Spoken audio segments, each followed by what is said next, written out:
Nogometni klub Olimpija dopolnjuje svojo ekipo z najboljšimi igralci iz Evrope, hkrati pa tudi naše podjetje Planet Auto našim kupcem ponuja najkvalitetnejša, najsodobnejša vozila, seveda po konkurenčni ceni.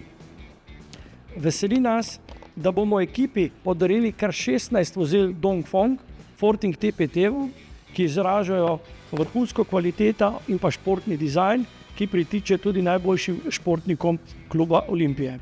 Veliki dan za Olimpiju, prva predstava jednog velikog sponzora. Ja mislim i vjerujemo da je to novi brand. Olimpija raste, brand koji će isto rasti u Europi. Sretni smo, zadovoljni smo, hvala puno svima, hvala ljudima što su nam pomogli oko tog svega, hvala Marko naravno. Naši igrači će biti sretni i zadovoljni, tako da već su tu prvi došli, gledaju auti su fenomenalni, tako da s moje strane još napad hvala vam puno.